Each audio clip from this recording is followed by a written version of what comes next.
Well, my favorite New Testament Bible character is Paul.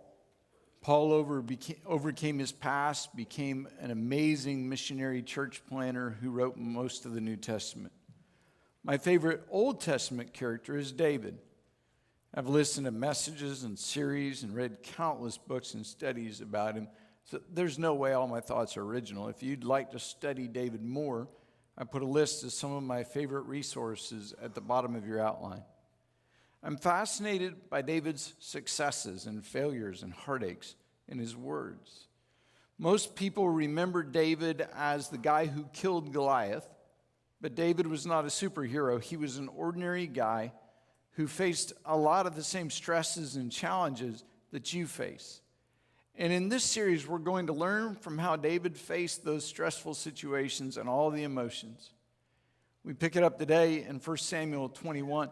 Before we start, let me give you the background. As a teenager, David was anointed the future king of Israel. And God told David through the prophet Samuel that at the right time he would be king. But God didn't tell David when the right time would come. And that caused some tension because the current king, Saul, had no intention of stepping down. David became friends with Saul. He became best friend with Saul's son, Jonathan. Then David killed Goliath and won a great victory for Israel. And what should have been a time of celebration quickly became a crisis because Saul was incredibly jealous of all the attention. And he decided to kill David. And David went from being the nation's hero and the king's top guy to public enemy number one. David was on the run from a powerful king who was trying to kill him. David was under incredible stress and pressure. He was anxious and frustrated and isolated and lonely and desperate. Everything David thought was going to be wasn't. And Samuel's prophecy about him being king seemed like just a fantasy. And so David, instead of relying on God, decided to take things into his own hands. David, the guy who killed Goliath. David, the guy who'd been chosen and protected and elevated and used by God, decided that God had let him down. And his thought was, I've got to look out for myself because no one else is looking out for me, including God. And so David came up with a plan. And when you hear the plan, you're going to think, that's stupid. Why in the world did he do that? But there's a pattern. There's things people do when they're desperate. And looking at David's plan, I think you might recognize some of your own weaknesses and your own failures. In fact, before we even get to the story, that's the first mistake people make when they're desperate. They come up with a plan. Not God's plan, but their plan. All the emotions, the loneliness and the anxiety and the fear and the desperation leads them to decide, I've got to do something. And from the outside looking in, it's easy to recognize it as foolish. But when you're desperate, doing something feels like a better idea than patiently waiting on God when he doesn't seem to be doing anything. 1 Samuel chapter 21, verse 1, David went to Nob, to Ahimelech the priest. And Ahimelech trembled when he met him. Now, we're not exactly sure why Ahimelech trembled, but it was probably because he knew about the tension and the struggle. He knew that the guy in front of him was the guy the king was trying to kill. And Ahimelech trembled and asked, why are you alone? Why is no one with you? And that's kind of a natural question because David was always surrounded by soldiers and servants, but this time he was alone. And so Ahimelech wondered, what's going on? Why are you alone? Where's everyone else? And what you expect David to answer is, things have gone horribly wrong between me and the king. I've been faithful. I've been loyal, but he's trying to kill me.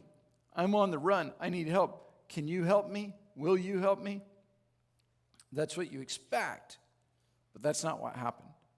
David didn't know whose side Ahimelech was on. He wasn't sure he could trust him. So instead of telling the truth, David answered him and said, the king charged me with a certain matter and said to me, no one is to know about your mission and your instructions. As for my men, I told them to meet me at a certain place. No, he didn't. David wasn't on a mission for the king. He was running from the king. But David decided that the truth wouldn't work. And so the great leader, the hero of Israel, lied. And not just any lie. David made up a big, fantastic story. I'm on a secret mission for the king. I can't tell anyone about it, including you, but it's a special, super top secret mission. I'm not really alone. I've got all kinds of guys with me, but they're hiding, and you can't see them. And they're all going to meet me at our secret rendezvous point, and then we're going to carry out our secret mission. It's another step in the pattern. Desperation often leads to deception. And the thought is, I can still get out of this. All I have to do, and so you lie about where you've been, what you've done, or what you're doing. And the lie seems like an easy way to get what you desperately need. Sometimes it's a crazy out-and-out lie like David's. Other times it's more subtle. You allow people to believe something that isn't the truth, which, by the way, is lying. You adjust the records and take a little money. Well, I'll just do it this once. No one will know. You hide a relationship that you know is wrong because you don't want your friends, you don't want your leaders to know about it. Dishonesty gets you into debt, and then you try to repay that debt with more dishonesty. You make sure you beat your wife to the mailbox so she won't see the real bills. You delete your search history, or you have a second cell phone that no one knows about. You cover things up so people won't know how big a mistake you made, how bad it really is. You just tell them a portion of the truth, but not the whole truth. You get up and you go to work every morning when you haven't had a job in weeks. You take things into your own hands, and when you do that, you take them out of God's hands. David continued to the priest, now then, what do you have on hand? Give me 5 loaves of bread, or whatever you can find. But the priest answered David, I don't have any ordinary bread on hand. However, there's some consecrated bread here, holy bread, provided that the men have kept themselves from women. David replied, indeed, women have been kept from us as usual when I set out. These men's things are holy, even on missions that aren't holy. How much more so today? So now David added more details to the lie, making it better and more believable. Now it's not just a secret mission, it's a holy secret mission. It's the way it works, doesn't it? Once you tell a lie, it grows. As people ask questions, the deception deepens. And you start creating details and reasons so the original lie won't be discovered. That's part of the pattern. So the priest gave him the consecrated bread, since there was no bread there except the bread of the presence that had been removed from before the Lord and replaced by hot bread on the day it was taken away. So out of fear, Ahimelech fed the guy that the king was trying to kill. He waived the rules and he gave David the holy bread. David shouldn't have taken it. But his desperation overwhelmed his integrity. David put his own wants and his own needs and his own desires and what he thought he must have over what was right. Desperation leads to deception. Deception erodes your sense of right and wrong. And all of a sudden, but it wasn't really so all of a sudden, God's rules no longer apply to your situation. It's another step in the pattern when you decide the rules don't apply to me. I'm really in financial trouble, so God's instructions regarding tithing and my finances don't apply to me. I get a pass on that one. I know what God said about this kind of relationship, but I'm exempt from that. It's okay, because after all, we're going to be married. God knows how miserable my marriage is. God wants me to be happy. I deserve this. Here's one of my favorites. God knows my heart. Well, you're right. He knows your heart, and he knows it's wicked and deceitful. Well, I know the Bible says this is sin, but it makes me so happy. You may not say those words, but your actions make it clear. Well, following your plan, you ignore God's plan, and then you expect God's blessings. Isn't that foolish? Verse 7, one of Saul's servants was there that day, detained before the Lord. He was Doeg, the Edomite, Saul's head shepherd. Now, in literary terms, you call this foreshadowing. If this was a movie, right here, you'd hear dum, dum, dum, dum. You know, kind of letting you know something bad's about to happen. You're watching a show, and it looks normal, and then that music comes, and you know it's about to be bad. How could David be so foolish? He missed the fact that one of Saul's servants was standing right there. He was listening to everything, and not just an anonymous servant. This was the leader of others. Doeg was someone that David would have recognized, and David just kept right on going with the conversation. Again, it's part of the pattern. When you're desperate, you make dumb decisions. You do stupid things. You're in survival mode. You're thinking about what you want and what you need right now without any regard for the consequence or getting caught. And again, from the outside looking in, it is so obvious, and we want to yell, don't go there. Don't make that mistake. Don't do that. It's unbelievable the things people do when they're desperate. Cheating on your wife with her best friend. Trying to cover up the money that you steal from your job. You spend your entire paycheck on lottery tickets because you're in debt. You ignore the fact that you're an addict, and you decide that alcohol is okay because, after all, that won't affect me like the drugs did. You get in relationships with unhealthy people over and over. You go to CR because you struggle with unhealthy relationships, and then you meet someone, start dating someone who's also there because they struggle with unhealthy relationships. Come on, how's that going to work out? You keep doing what you know is wrong and hope that this time it will work out right. When you're desperate, you just make dumb decisions. David asked Ahimelech, don't you have a spear or a sword here? I haven't brought my sword or any other weapon because the king's business was urgent. More lies from David, and it just keeps getting deeper. David's life was being threatened, and he ran off without a weapon. Either David panicked and ran, or he just wasn't thinking, and suddenly he realized, wait, I don't need food. I need a weapon. What do you have?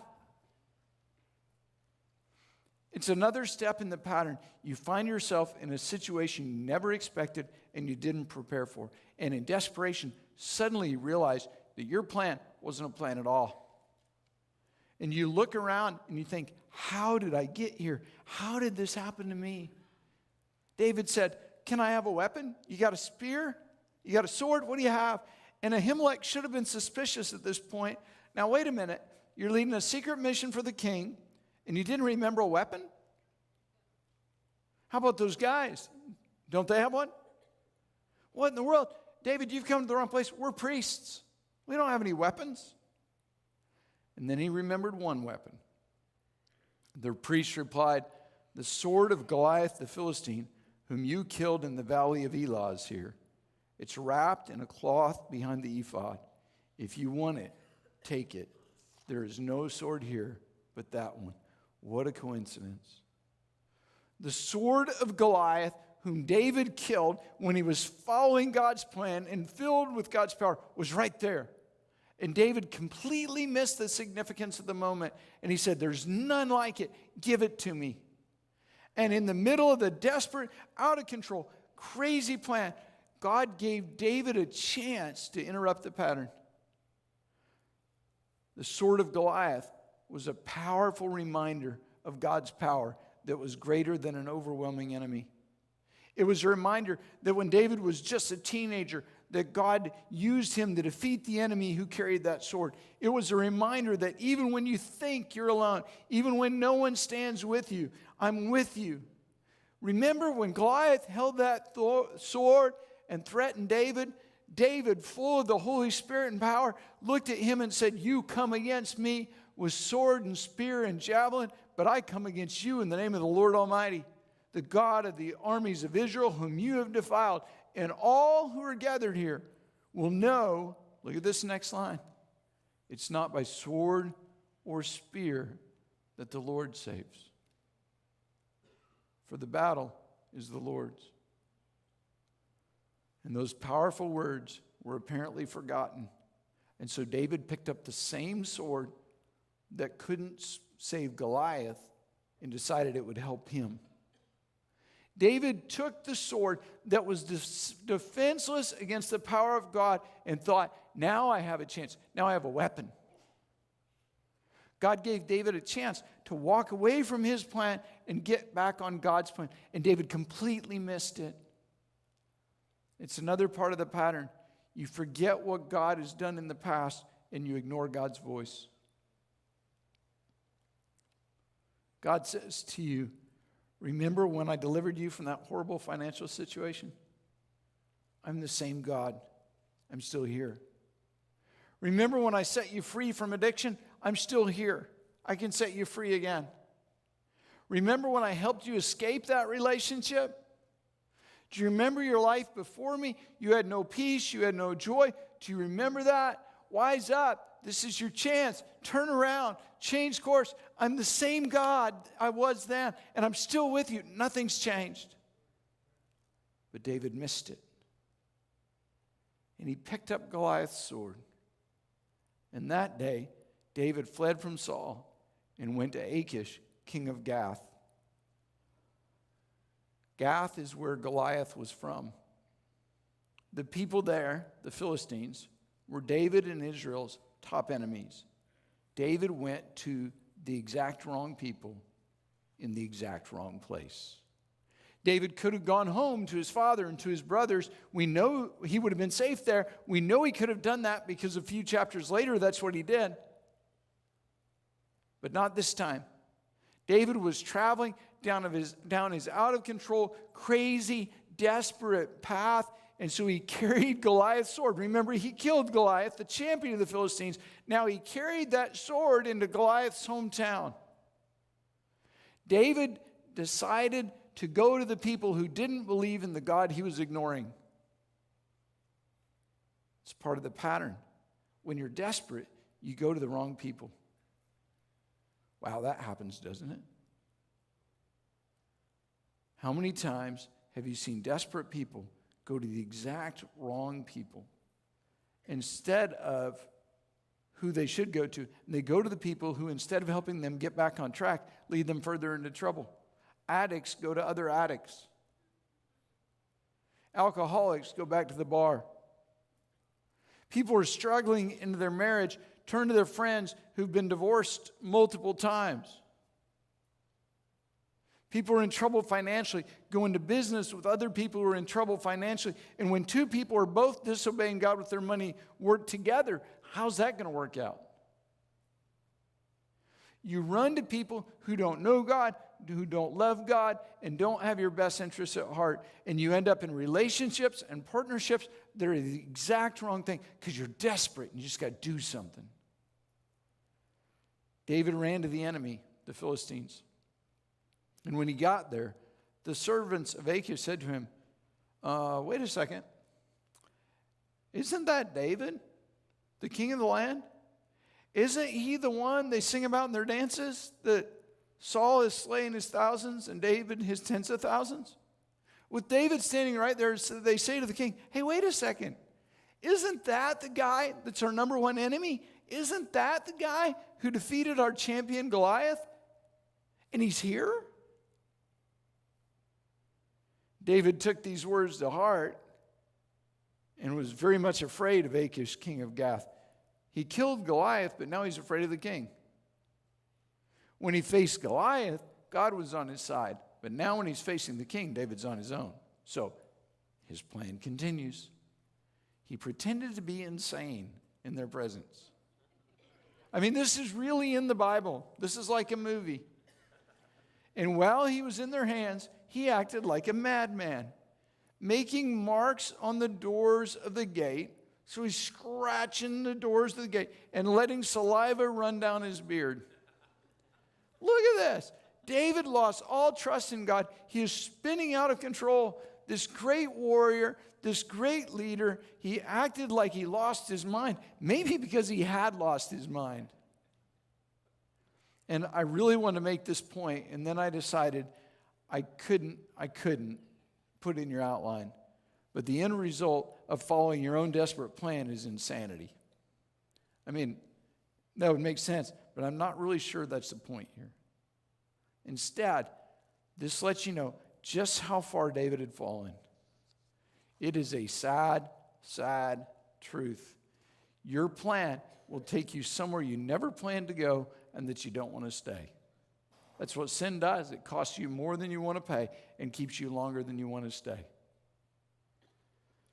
Achish said to his servants, "Look at the man. He's insane. Why bring him to me? Am I short of madmen? Do I not have enough crazy guys? And so you got to bring me another one to carry on like this in front of me? You bring him into my house? Look around. Half of you are crazy. Why'd you bring another crazy?" And then the story kind of changes.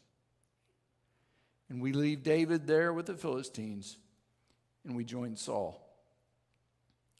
Saul heard that David and his men had been discovered. Saul, spear in hand, was seated under the tamarisk tree on the hill at Gibeah, with all his officials standing around him. Saul said to them, "Listen, men of Benjamin, will the son of Jesse," that's David, "give you all fields and vineyards? Will he make you commanders of thousands and commanders of hundreds? Is he going to make you rich? Is he going to make you famous? Is he going to take care of you? Is David going to give you the opportunity to climb the ladders of success and have incredible achievements? Is that why all of you have conspired against me? No one tells me when my son makes a covenant with the son of Jesse." He was surprised to find out his son was best friends with David. "None of you is concerned about me or tells me that my son has incited my servant to lie in wait for me as he does today." It's kind of a rant. It's not even true. He's saying, "You didn't tell me about Jonathan. You didn't tell me about this. I want David dead, and you guys aren't doing anything. You're worthless losers." But Doeg the Edomite, who was standing with Saul's officials, said, "Excuse me, King, I saw the son of Jesse," that's David, "come to Ahimelech at Nob. And Ahimelech inquired of the Lord for him." In other words, prayed for him. "He also gave him provisions and the sword of Goliath the Philistine." Obviously, David shouldn't have talked in front of Doeg, because look what happens next. What happens next is so sad. Then the king sent for the priest Ahimelech, son of a guy. And when I practiced this, I could pronounce that, and I just lost it. And his father's whole family, who were the priests at Nob, and they all came to the king. Saul said, "Listen to me now." "Yes, my lord," he answered. And Saul said, "Why have you conspired against me, you and the son of Jesse," that's David, "giving him bread and a sword, inquiring of God for him, so that he rebelled against me and lies in wait for me as he does today?" And Ahimelech said, "King, who of all your servants is as loyal as David? The king's son-in-law, captain of your bodyguard, highly respected in your household. Was that day the first time I inquired of God for him? Of course not.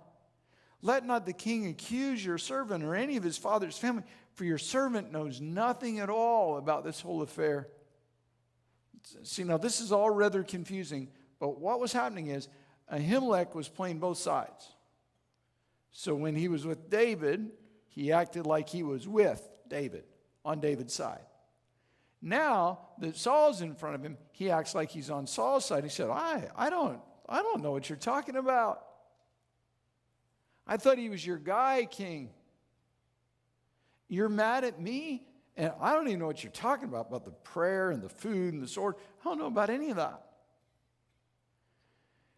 And the king said, "You will surely die, Ahimelech, you and your father's whole family." Then the king ordered the guards at his side, turn and kill the priests of the Lord, because they've sided with David. They knew he was fleeing, but they didn't tell me. But the king's officials were not willing to raise a hand to strike the priests of the Lord. They didn't want to kill the priests because they were afraid of God. So they kind of had a problem. They were afraid of the king, but they were more afraid of God. Killing a priest was a big deal. And the guards knew you let God deal with God's man. If you raise your hand and you touch God's man, you'll answer to God. So no one moved. The king was mad, and so he turned to Doeg and he said, you do it. You strike down the priests. So Doeg the Edomite turned and struck them down. And that day he killed 85 men who wore the linen ephod, priests. Not just Ahimelech, but 85 priests. He also put to the sword Nob, the town of the priests, with its men and women, with its children and infants, its cattle, its donkey, and its sheep. And hundreds of people died that day. Priests, women, children, even tiny babies. The entire town was killed because of David's plan and David's deception. Do you think David had any idea that would happen? That dads and moms and babies would be killed? That an entire village would be annihilated because of his crazy plan and his sin? There's no way. David never would have done that if he knew the price. It's a horrible part of the pattern that I wish I didn't have to share, but I do. Your consequences don't just affect you. They also affect the people around you. When you go off the reservation and you do things your own way, when you sin and you take matters into your own hands and follow your own plan, you have no idea what the long-term consequences will be. You don't know what it'll cost, not just you, but also the people around you. Families are devastated. Your children are horribly hurt. Your sin can affect their ability to have a healthy relationship. It can affect their ability to love and be loved. It can affect whether or not they will follow God. And people watching you decide that if that's what you get for following Jesus, even though you weren't, that they're not interested. If you could see the cost, you'd never make the mistake. Learn from the mistakes of others, because their cost is a good clue what your cost will be. Let David's price serve as a warning. You get desperate because what you think could be and should be isn't.